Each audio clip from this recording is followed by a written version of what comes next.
안녕하세요. 오늘을 읽는 책입니다. 미국 문학을 읽는 시간입니다. 오늘은 카슨 맥컬러스의 대표작 마음은 외로운 사냥꾼 소개해 드리겠습니다. 이 소설은 제가 참 아끼는 작품입니다. 오래전에 다른 방송에서 소개해 드린 적이 있습니다. 혹시 기억하실 분도 계실지 모르겠네요. 그리고 지난주에 제 마을에서 진행하는 강좌 소설의 숲에서 역사의 길을 묻다에서도 이 작품으로 강의를 했었습니다. 상세한 내용은 2시간에 걸쳐 진행된 이 소설숲 강좌를 유튜브에서 참고하시기 바랍니다. 흔히 카슨 맥컬러스를 두고 미국 문학의 기적이라고 얘기합니다. 미국 문학의 기적. 1907년에 태어나서 1967년 50살의 나이로 세상을 떠났습니다. 청소년 시절부터 세상을 떠날 때까지 그야말로 수많은 질병에 시달렸습니다. 류머티스성 열병, 그리고 2차례 뇌졸중, 폐혈성 질환 등등 정말 많은 질병 때문에 고통을 받았다고 하죠. 처음에는 음악을 공부하고자 했는데 이 소설로 방향을 틀어서 걸작들을 쓰게 되죠. 그 작품이 바로 23살에 쓴 마음은 외로운 사냥꾼입니다. 이 23살에 쓴 소설이라고 할 수 없을 정도로 놀랍습니다. 이 원제가 The Heart is a Lonely Hunter입니다. 마음, The Heart, 마음은 Lonely Hunter, 외로운 사냥꾼이다. 마음이 외롭게 뭔가를 찾아다닌다는 것이겠죠. 뭔가 그 외로움에 이 고통스러워하는 사람들이 뭔가를 애타게 찾아다니는데 사냥꾼처럼, 그런데 아무것도 발견하지 못한다는 얘기입니다. 줄거리를 다 얘기해버렸나요? 이 마음은 외로운 사냥꾼으로 일약 미국 문학의 별로 떠오릅니다. 그리고 41년에는 금빛 눈에 비친 모습을 쓰고요. 그리고 46년에 결혼식의 멤버. 단편집이 좋습니다. 슬픈 카페. 정말 고독한 사람들의 내면 풍경을 정말 잘 그린 작품입니다. 슬픈 카페. 중편 분량의 작품입니다. 번역도 있습니다. 슬픈 카페는 한번 읽어보시죠. 이 미국 문학의 기적 카슨 맥컬러스. 오랫동안 기억에 남을 겁니다. 그러면 마음은 외로운 사냥꾼으로 들어가 볼까요? 이 마음은 외로운 사냥꾼은 어느 작은 소도시의 허름한 식당입니다. 식당. 뉴욕 카페를 배경으로, 뉴욕 카페만 배경인 건 아닙니다. 주로 뉴욕 카페와 뒤에 나오는 존 싱어의 방입니다. 뉴욕 카페를 배경으로 외로운 섬처럼 살아가는 5사람의 모습을 통해 현대인의 고독과 소외를 그린 미국 현대문학의 걸작입니다. 고독과 소외 정말 지독하죠. 고독의 긍정적인 측면이 있습니다. 제 표현을 빌자면은 자발적 고독인데요. 이 자발적으로 이 고독과 동무해서 자신의 이 삶과 자신의 이 내면을 들여다보는 건 의미 있는 일이죠. 그런데 누군가로부터 소외되는 것에서 비롯된 이 고독은 견디기 힘들죠. 고독사 할 때와 같은 그 고독입니다.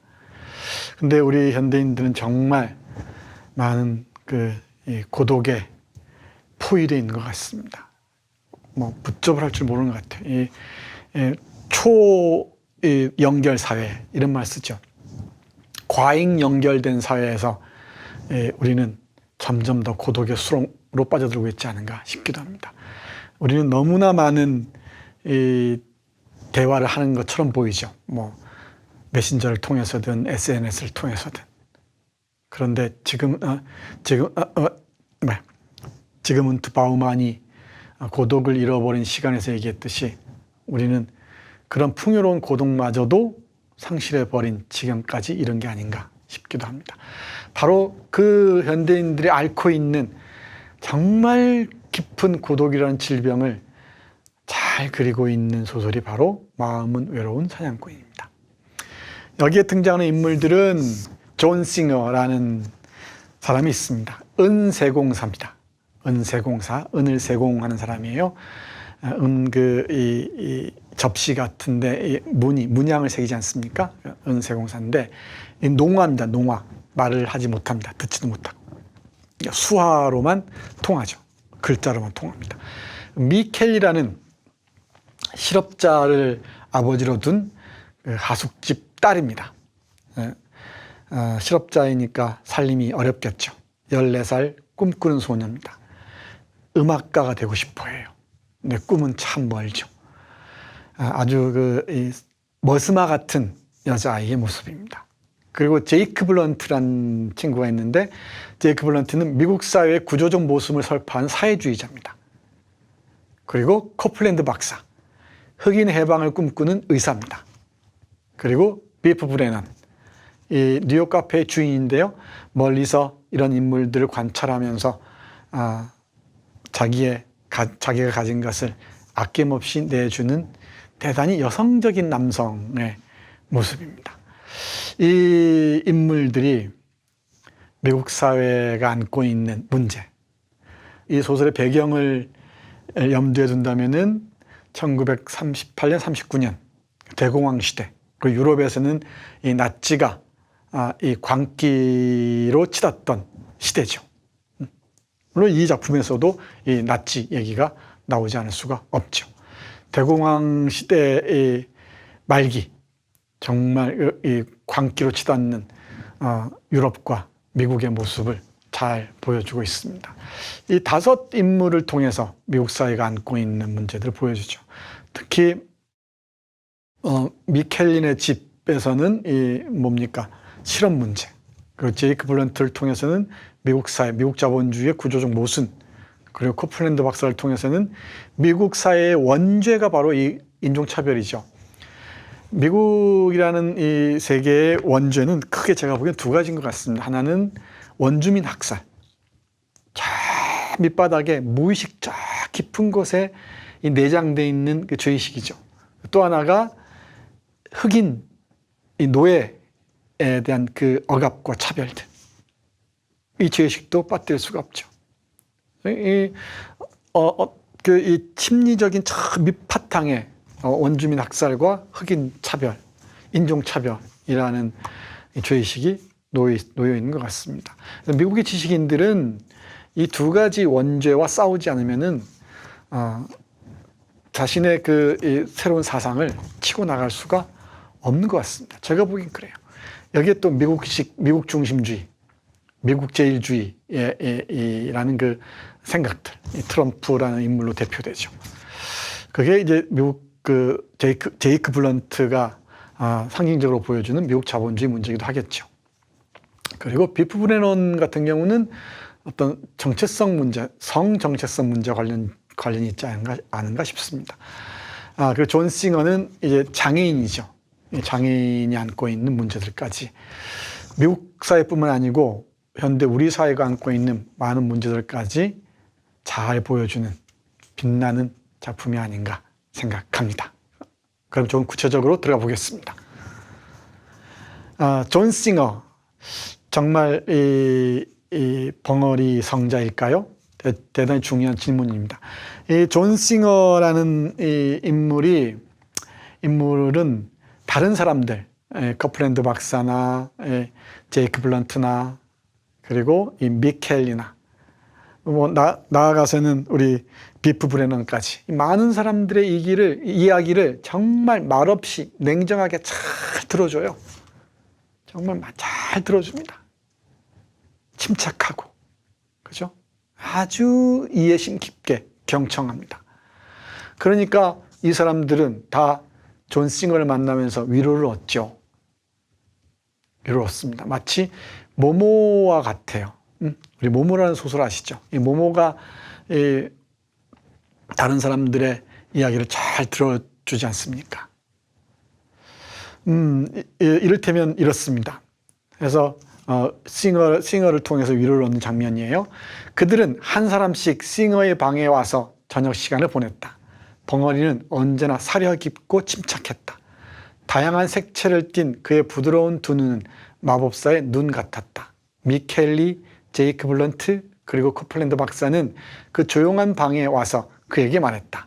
자기들이 하고 싶은 말이 무엇이든 벙어리는 언제나 이해해 준다고 느꼈기 때문이었다. 어쩌면 더 많이 이해하고 있는지도 몰랐다. 그러니 이 성자의 모습이 아니고 무엇이겠습니까?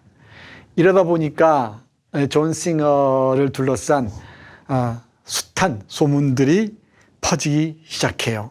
예를 들면 이런 겁니다. 한번 볼까요? 벙어리에 관한 소문은 풍부하고 다양했다. 유대인들은 그를 유대인이라고 불렀다. 중앙로에 늘어선 가게 상인들은 그가 큰 유산을 받은 부자라고 했다. 위협을 받고 있는 섬유 노조에서는 벙어리가 CIO, 이 CIO가 우리로 말하면 노조입니다. 노조, 산별 노조입니다. CIO 조직자로 수군됐다. 몇 년 전 가족들과 이 소도시로 들어와 작은 리넨 가게를 하며 어렵게 사는 외로운 터키 사람은 아내에게 벙어리가 터키 사람이라고 주장했다. 이런 식이에요. 모든 사람들이 다 이 벙어리에게 자신의 욕망 또는 기대를 투사하는 거죠. 그럼 벙어리는 그러면 벙어리 싱어, 존 싱어는 그걸 다 받아들여야 한단 말입니까? 과연 그럴까요? 이 소설의 핵심적인 이 질문입니다. 싱어는 과연 모든 사람들의 욕망과 기대를 다 받아들여주는 성자인가? 그런 것처럼 보여요. 이 소설의 끝부분에 도달할 때까지. 그런데 스포일러긴 하지만 미리 당겨서 말씀드리면은 싱어야말로 깊은 고독에서 못 태어나온 사람입니다. 자신의 이 벙어리 동료가 있습니다. 스피로스 안트로플로스라는 그리스인 친구인데 이 친구가, 이 뚱보 친구가 정신병원에서 죽은 모습을 보고서 자신도 권총 자살을 합니다. 많은 사람들의 이야기를 들어주면서 많은 사람들에게 성자처럼 보였을지 모르지만 정작 싱어 자신이 깊은 고독이라는 질환에서 헤어나지 못하고 있었다는 것이죠. 이게 이 소설의 아이러니의 핵심입니다. 다음 볼까요? 먼저 제이크의 눈에 비친 미국을 보겠습니다. 제이크가 사회주의적 성향을 띤 인물이라고 그랬죠. 술주정뱅이로 등장합니다만은 그만큼 고뇌가 깊었겠죠. 이런 제이크의 눈에 비친 미국의 구조적인 문제는 무엇인지 잠깐 보겠습니다. 진실을 아는 사람은 자본과 권력이 서서히 손잡는 걸 주시하고 오늘날 그 정점을 보게 되는 거예요. 미국이라는 정신병원을 본 거지. 미국이라는 정신병원. 미국을 거대한 정신병원이라고 일컫고 있는 겁니다. 인간이 살기 위해 어떻게 형제들을 약탈하는지 보고 아이들이 굶주리는 것을 먹고 살기 위해 여자들이 일주일에 60시간 일하는 것을 본단 말이에요.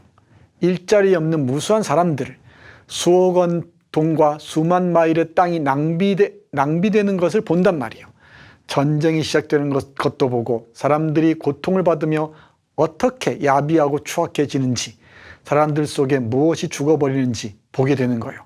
하지만 가장 중요한 것은 세상의 모든 시스템이 거짓 위에 세워졌음을 보게 되는 거예요.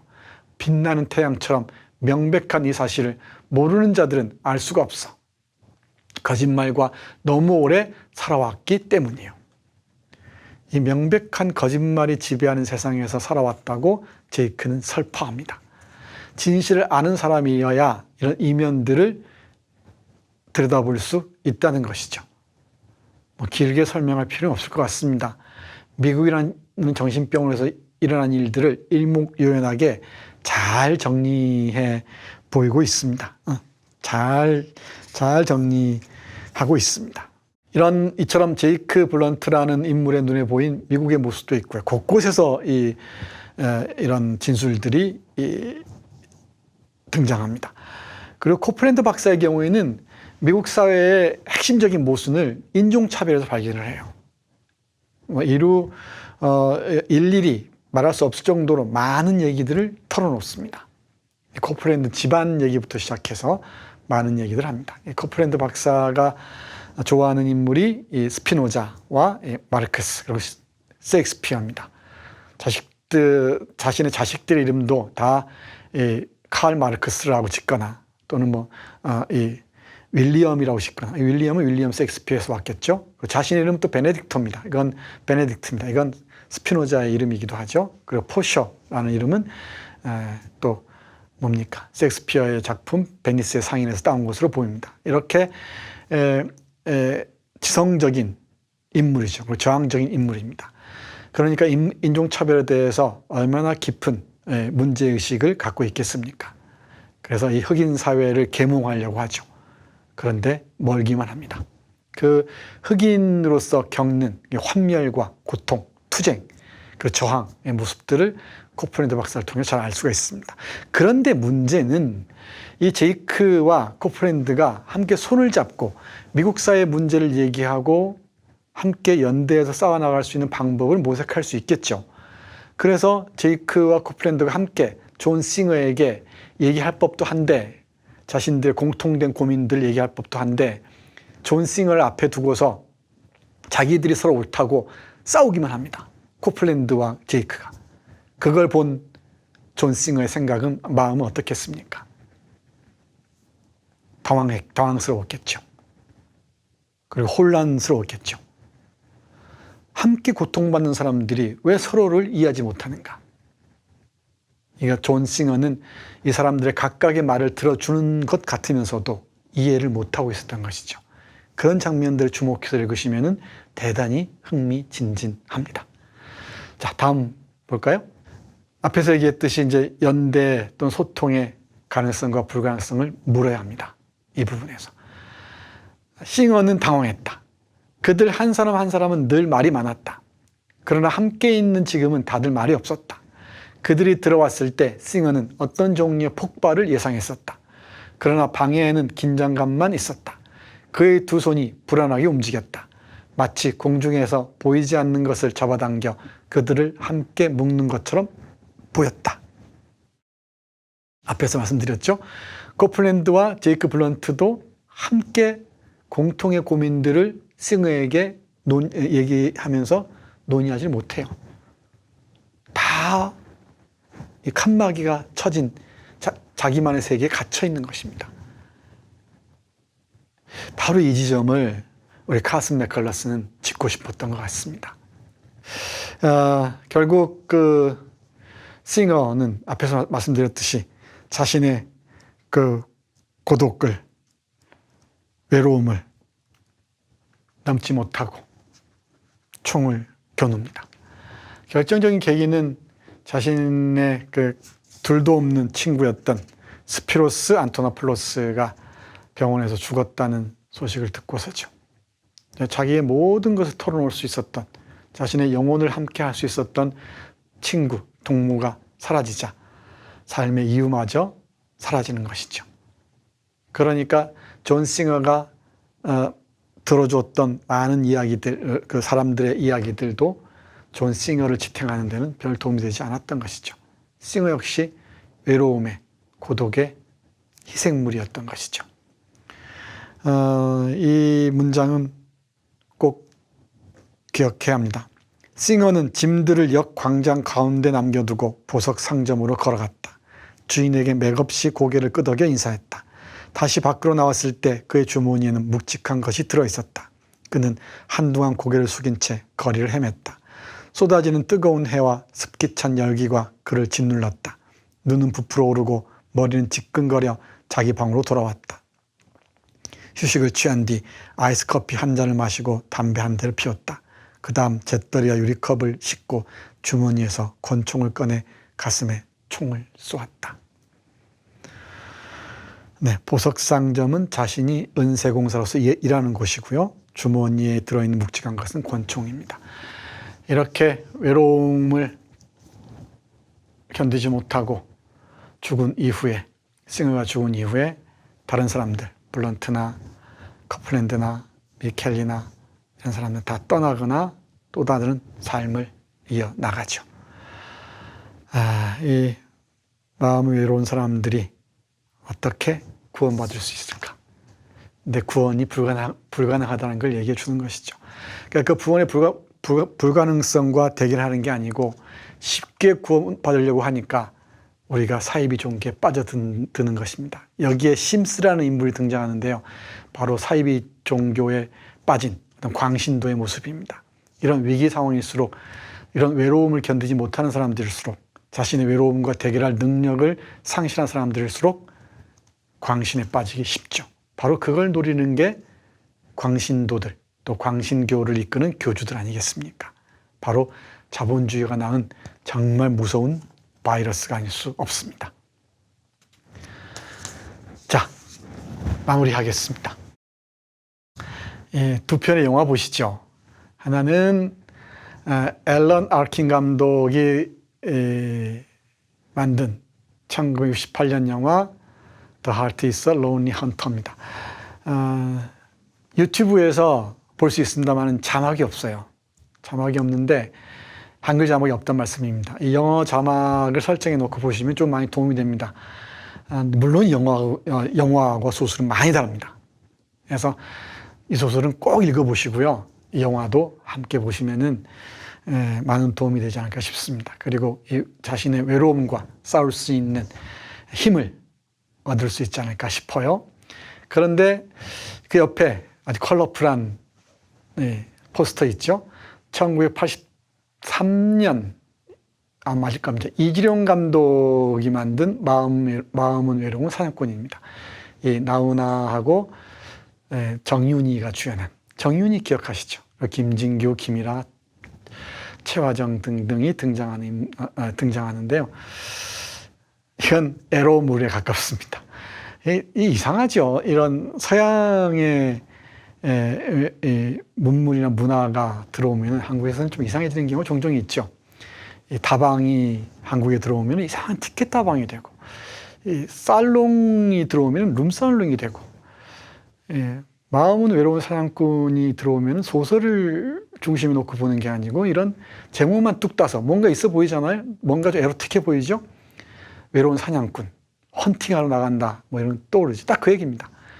이런 식으로 흘러가고 그 사이를 좀 고민해 보자 해서 두 개의 포스터를 동시에 한번 넣어봤습니다. 재밌죠? 여러분 생각 어떤지요? 이 카슨 맥컬러스라는 미국 문학의 기적이라고 일컬어지는 작가가 쓴 작품, 마음은 외로운 사냥꾼, 꼭 읽어보시기 바랍니다. 오늘 읽는 책 마치겠습니다. 고맙습니다.